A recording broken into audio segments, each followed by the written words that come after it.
welcome back to Crackin Up, the podcast where chiropractors share their top tips on how to move well, live well, and sometimes even cracking up, but in the right way. I'm Laura Rigby, and this is Francesca Alison Lewis. Sorry, I wouldn't even let you speak. And today we're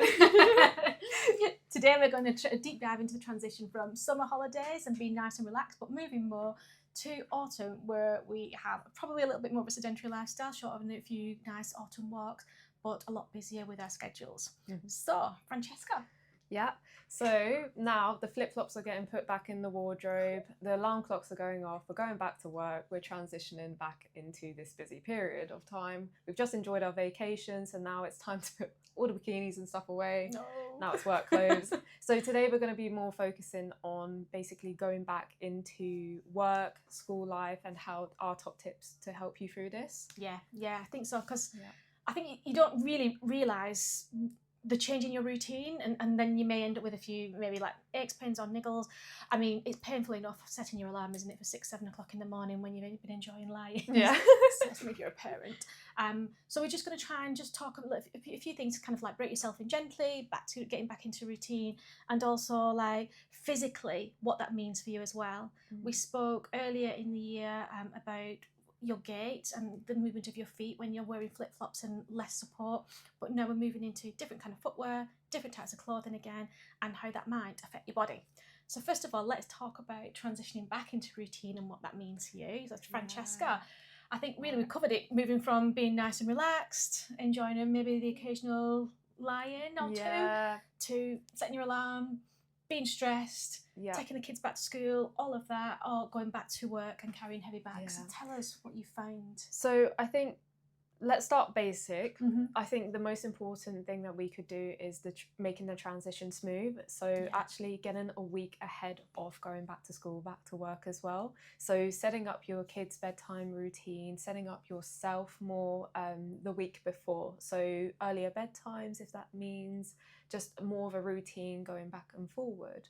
But also, I think what we forget is when we go back to work and school, we forget about our usual going into exercise and our daily movement. So because we're a lot busier, the NHS normally recommends that we spend 150 minutes a week doing some sort of physical activity. But what research shows is that we tend to become more, lazier, but we are busy, so we don't tend to do this. So we tend to go back into our sedentary lifestyles, and that we forget about this. So then we become stiff, aches, pains will start up again. I think as well, though, like you say, it's difficult when you've got less time because you're in more of a routine again, or you're back into work and you're not moving as much because you're not out and about going up through the hills of the Peak District or Cornwall or wherever it is that you are running after children, even if you're a grandparent. That one too. So I suppose, yes, the recommendation is 150 minutes, but it doesn't always have to be in a gym, which is what we were discussing. There are like little things that you can do in your daily life too. Especially if you are a parent, it might be a bit harder to spend that, take an hour out of your day just to go to the gym, because that includes commute and then doing the gym workout yourself, planning the food around that. So it does take a lot out of your day. So I think we've come up with quite a few helpful tips that you could do while you're brushing your teeth, you're cooking and stuff like that. So it's just little things like every time you brush your teeth, maybe just do 10 squats whilst you're brushing. Spit, brush again, 10 squats, or 10 lunges, 10 on one side, 10 on the other side. So just making it easy to exercise. If you've got kids and you would normally, use a squat rack or something once upon a time, but now you can't get there, kids love having fun with parents. So maybe you get them to, depending on how big they are as well, maybe more toddler age, but either go on your back as a piggyback or around your front, and you can squat and jump, or just do a squat. And you might only just do 2, but then next week you might do 3. So just building that up and using what you've got around you, and that may well be your children. I've seen people, I don't think I could ever do this myself, I can just get my own body up, but planking with a kid on the back or the dog. I don't know if I could. But anything that you've got around your household, hoovering, we were saying lunge with hoovering, stacking the dishwasher rather than just bend and twist, squat and pick the things up from the lower rack, lunge whilst hoovering or sweeping or mopping. And it might take an extra 2 or 3 minutes to complete that task, but it's much easier to spend 2-3 minutes extra every day on a couple of tasks, so what's that, 10 minutes or so a day doing things, than 150 minutes actually having to go out, plus then, as you said, the drive there, the shower, the drive back. It just becomes a mission.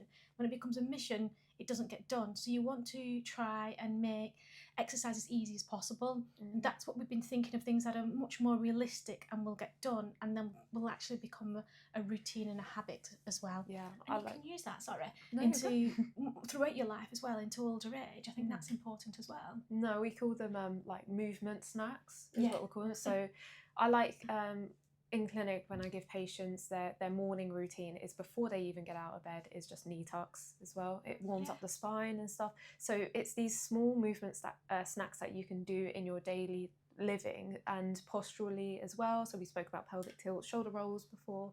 As long as you start building them into your mind and into your daily routine, then you'll start doing them, and then you are waking up your body, and you're producing more mobility in it as well. So definitely, I like that one actually, because it'll stop you from feeling stiff as you get out of the bed.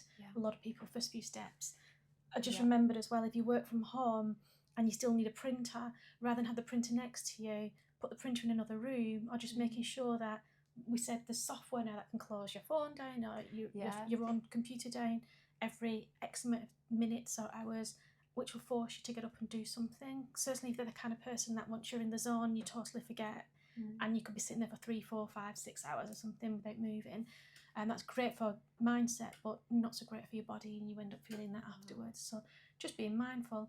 I always say to my patients as well, make sure you do the washing whilst you're working from home. Sorry, all the companies who don't do time management.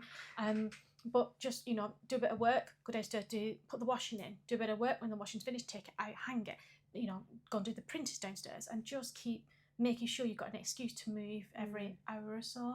I think that is probably good for your body. Or you were saying earlier, before you sit down in your office chair, do 10 squats. Yes. As well. And then you'll become a habit that, I've just gone to the printer, let me just do 10 squats, and that will just increase muscle, and that will just make you move a bit more, increase blood flow, which will help your nervous system, everything like that. It will help everything. Better. Concentration as well. But what we also mentioned earlier was, so say you're going to your shopping trips and stuff, parking in the furthest parking spot as well. That increase of maybe 100 steps is just increasing your steps on a daily, increasing your time of activity. So it's these tiny little 1% changes that would help your body for the future. That all stack up. Even you don't have to go to the supermarket, it could be the office. Make sure you take the furthest space away. But that definitely will stack up at the end of the week. Or if you come to Castle, park the furthest away. I'll just turn up at 10 o'clock when it's really busy and you have to. Let's talk baggage then. We've got lots of baggage. School backpacks, office bags and satchels. Yeah, I feel like this is a big one for all of us, and everyone asks us as well, especially with kids, is with backpacks. So statistically, backpacks shouldn't be more than 10% of your body weight or your kid's body weight. So let's put it into perspective. For an adult, that shouldn't be more than a big watermelon in your bag.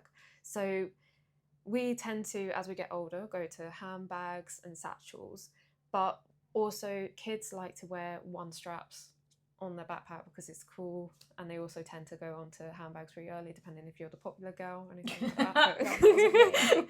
But this can actually increase the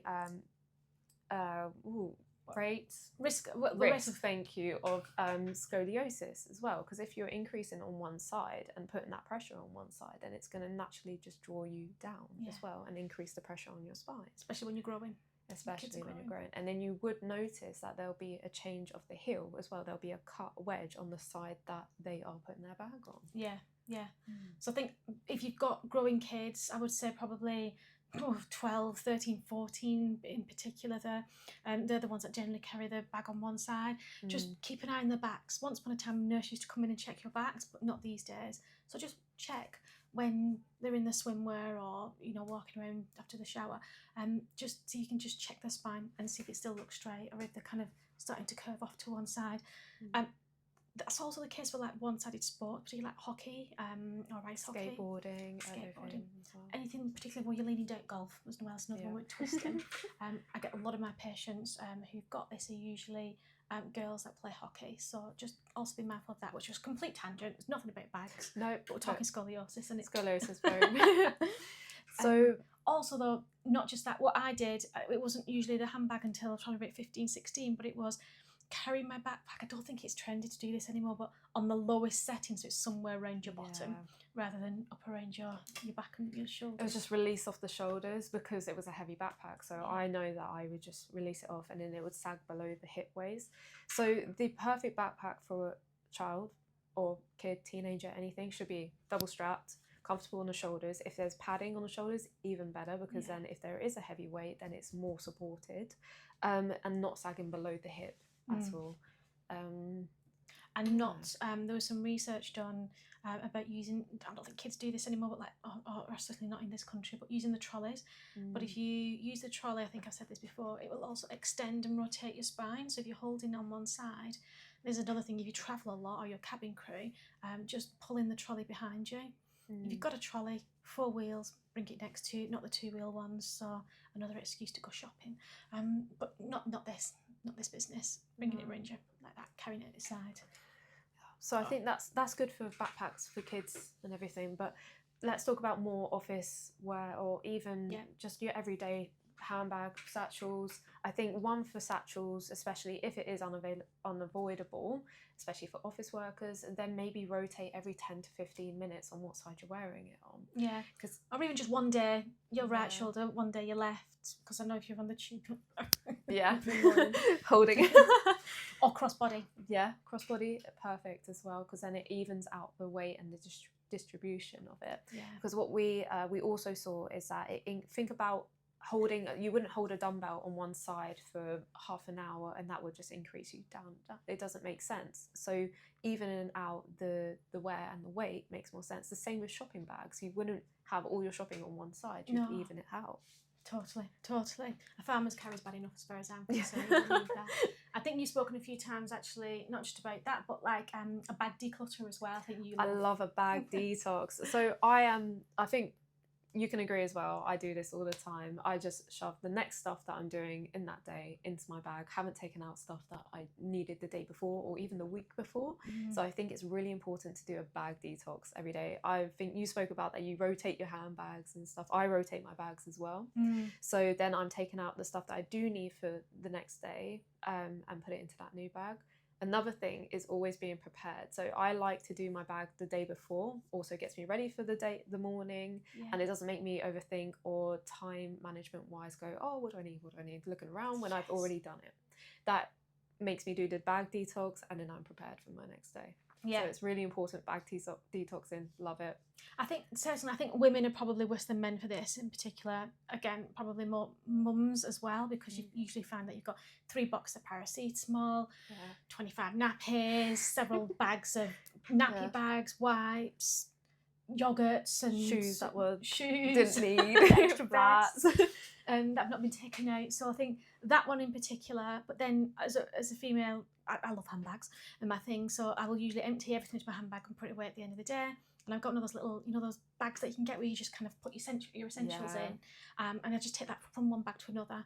And even that, I still need to declutter, but it's more, it stops you from carrying everything all the time. Because it will just add on that unnecessary weight as well. But I think it's really important to do a bag detox with kids as well. They'll have a mouldy banana or something in that bag, something else, the school shoes that they didn't know, plimsolls that they didn't need on that day. It's just that decreases the weight and then the risk of all the pressure on the spine. So it makes more sense to do a bag detox with them. Yeah. I think as well, how many patients have you seen that come in with a bad back and then they pick up their bag after getting adjusted, and it's like that. They've got their laptop, 25 files, and then all their other bits and bobs as well. It's just more often than not, we don't need it all. Or even if you do need it all, whether thinking about whether, okay, do I need it all now? Can I leave some of it in the car and just take that one file and that your laptop, and that's it, leave the rest, and then change in between meetings. I don't know, but just like being a bit more mindful about what you've got in your bag. What you've got and how heavy it is, Definitely. Have we covered bags? I think we've covered bags. Yeah, I think if you've got any questions, just let us know. I think we've done it all there. Right, and now the next one's a funny one. It's a bit dramatic. But it stands. And we've discussed whether or not we're being overcautious on this. And we want to talk about this, but obviously be realistic, and that is kind of uniforms and your changing clothing, work attire. Certainly after that post-holiday little few pounds being put around the waistline usually, and around the bottom if you may, making clothes a little bit tighter. When you put them on, you go, oh my God, I didn't realise how much fun I had this summer until I started to put my work clothes back on. You don't think about it, and you don't test out your clothes the week before as well. No. But obviously, when you go to, we're talking about back to school kids, you probably have done that uniform shop as well. Yeah. One thing I'd like to mention is kids are forever growing, especially teenagers, with growth as well. So it's important when they reach an age to do midterm checks as well to make sure that their uniform is still fitting properly. And not just lengthwise, but widthwise, probably more important. Yeah.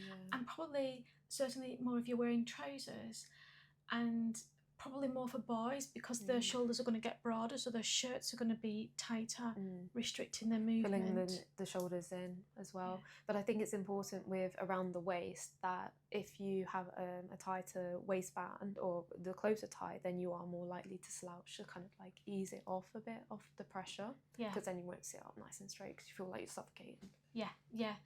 And it's like, so it sounds dramatic, but if you've ever put a pair of tight trousers on and then tried to find a comfortable position, you know exactly what we're talking about. And is that just boys, actually, I should say, and girls as well, because as girls are growing, shirts are going to get tighter as well. Yeah, absolutely. So. And again, it's that restriction in movement where you don't feel like you can put your arm overhead because you can't reach properly. We've all been there as well with that, I think, tight shirts. So just being mindful with kids. They're forever growing as well. And then I think we should mention about shoes. Yeah. So especially, from my own personal opinion, when I was a kid, I loved the ballerina shoes. They're probably the worst for you, but if you're trying to fit in, it was the ballerina shoes and a handbag. That was it. Yeah. They're probably, as you'll notice over time, they'll probably become quite flat, and you'll notice that the leather will start to kind of come out and give way, and then eventually it's a very hard shoe. It's got no support around it, and there's just no support in general. Yeah. And this can cause plantar fasciitis. This can cause problems because there's going to be more of pressure coming through the heel, and later on like leg length discrepancies as well, more with the handbag going down on one side. But heel spurs, do a lot of walking. Yeah. I think in terms of shoes, you get what you pay for. So those cheap kind of like dolly shoes that you can roll up and put in your bag or something like that, they're great walking home from a night out every so often, but they're not really for using every day. And particularly if you're on your feet a lot, you do get what you pay for. We don't advertise brands, and there are other brands available, but I've always recommended Clark's because even the ballerina type shoes, if you look on the inside, they've got a lot of support. Yeah. But really, I think it's probably more for women than men. We usually pick probably fairly bad footwear because it looks good. I know I've been guilty of this many times. Yeah. But you get what you pay for, number one. So I'll probably go for leather rather than plastic, because that plastic just gives way and then it doesn't offer any support. Leather will slowly give, but usually you've still got a bit more support there. Yeah. But they're also, leather will expand as well, and especially if you've got kids that are growing as well, it will help, but kind of reduce that cost. Yeah, definitely. Shoes with laces are brilliant because you can tighten the laces, offering a bit more support. I would say that's important. Men and women, these days, shoes are generally a little bit more pointy. And what we were discussing, if you're a man buying shoes, you probably don't need to rotate your shoes as much because you probably just wear the same shoe every day, to be fair. Make sure you're looking for something with quite a wide toe box. So we were talking about brogues. What did you say? Oxford shoes as well. So something with a little bit more, those monks. I can't remember what they're called. I don't buy men's shoes. A wider toe box. Women as well, like the pointier they are, the more pressure you risk bunions. We were saying corns as well. Increased pressure. Rolling your ankles. Yeah. All of that. So for women, probably try and rotate your shoes a little bit more so that you're not getting the same pressure on the same part of your foot day in, day out. Men, if you're wearing the same shoe, again, looking for like laces, real leather, quality shoe, and that's for everybody, but you know, guys, and then a wide toe box as well.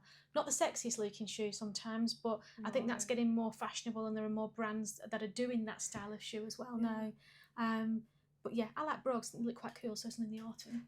They're professional. They're quite nice looking, but I think I will always come back to my barefoot shoes. I love them. They have a wider toe box as well, and ever since wearing them for maybe 2-3 years now, I've noticed a massive change in my foot health, the way that my toe spread as well. Yeah. It's just more healthy. But I think going back to kids, there's statistics that show that supportive shoe wear reduce the risk of lower limb pain as well. Think about the knees taking pressure. So it's not just our feet we're thinking about, it's the knees and the hips that have that effect too. So not just children though. I mean, if you walk up a street and you see, I mean, I've got this thing about these ballet shoes. I've got a couple of pairs, so I'm not like, but you see the women and they're well over the sell by date, some of these shoes, and they're kind of rolled in. They're not even walking on the sole, they're walking on the leather. But you can see that the knees become knocked, the pelvis is thrust forward. I did my dissertation in this, I'm completely obsessed with it. But you just look and go, you're a hip replacement waiting to happen, or a knee replacement. This is the thing we don't think about and we don't know about, and we think, oh, those shoes would look really nice. You talked about brand names earlier, so there's a difference between a good cost of shoe and then paying for the brand name as well. Definitely. But making that extra, maybe £20, £50 for that good quality shoe will make a big difference in your life and your changes for your foot health as well. 100% agree. Couldn't agree more. We are going to go back now to the commute, but what you did say, oh no, it's here actually. You're opening up with the facts on children walking or cycling to school with the commute. So there was a study in 2011, so it is quite an outdated, but it's still relevant to today, that kids who chose to walk or cycle to school had better cardiovascular fitness and concentration in their schoolwork. So it just proves that walking does help you. But I feel like when I walked to school as well, I had a fresher mind, even if it was a winter morning as well. But this can just help not only with that, with nervous system and reduce musculoskeletal changes as well, or issues. Yeah, because it's a bit of exercise. Bit of exercise as well, so then you're reducing. So if you can walk with your kids as well, even if it's 10 to 15 minutes minimum, that's what the study showed, that that can help you as well. Yeah. And then that gets in your steps for the day. Yeah, definitely. So that's, again, it's win-win more than win-win. And we were going back to the commute. Yeah. We do have a video on YouTube about the perfect driving position. But going back to the commute, just parking as far as you can away from a space if you've got time, and just walking that little bit further, whether it's to the office, to the supermarket, or wherever you're going that day as well. But of course, commuting, walking, or cycling may not be for you, so you might have to drive, and that's fine, you can, but just you need to make sure that your posture is correct when you're driving. So a few tips would be to make sure that your back support on your car is correct, that your hips and your knees are level as well, and that your wheel isn't too far forward, so you're not slouching forward or bringing yourself forward, because as we spoke about before, increased load creates increased pressure on the neck, and then as far as you go forward, so like text neck, the more weight that you're putting pressure on. Definitely. Certainly if you do long distances, or if you're one of the people that cover, an area, we see a lot of people that do that, and it puts a lot of pressure on neck, shoulders, so you get tight neck and shoulders, but also the lower back because they're not moving that much as well.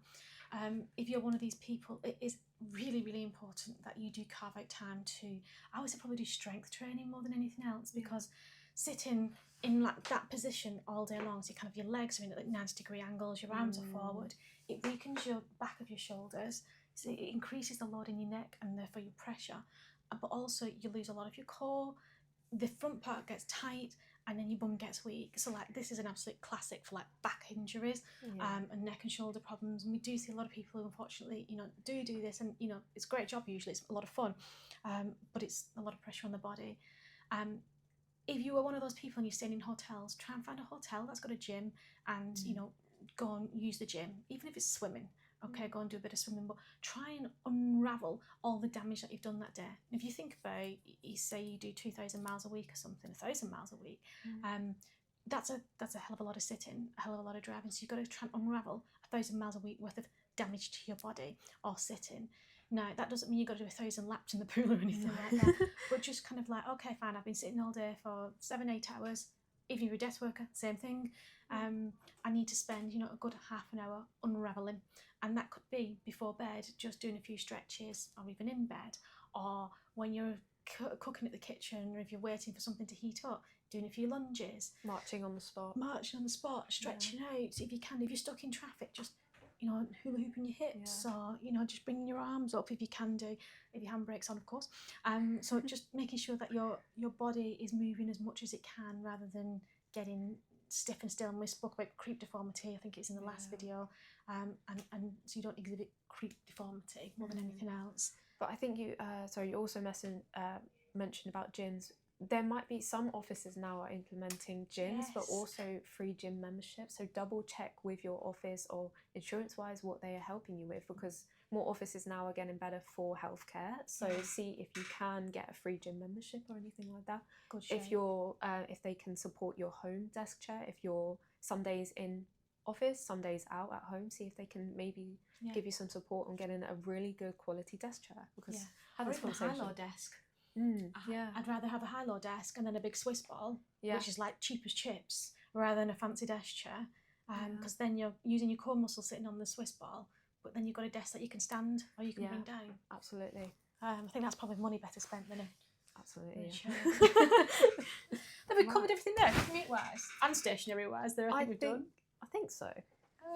Yeah, we have. Okay, so we're going to recap now. I think we're getting towards the end. So do you want to go through the recap? Do you want me to? Yeah. So just to start, transitioning before going back to school and work. So this will be released 1st of September. So it should be perfect timing actually to start and get ready now.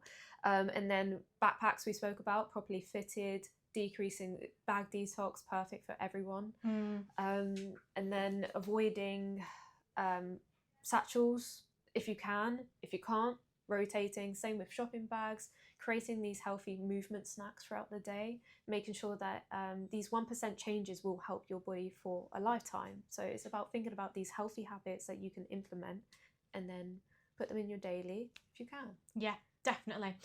Clothing and footwear, we discussed that one as well. And trying to look for opportunities to build in movement. You just called it movement snacks. I absolutely love that. I wish I would movement snack rather than snack. That would be so much better for me. I'm gonna have to change my habits. So there you go.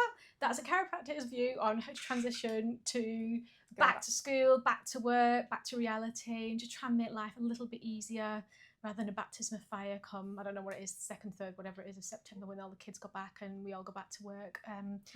So any questions, you can always give us a shout. You can comment in the box below. If this video helped you, please do send it to a friend. Our business builds on recommendations, so please like, share, follow.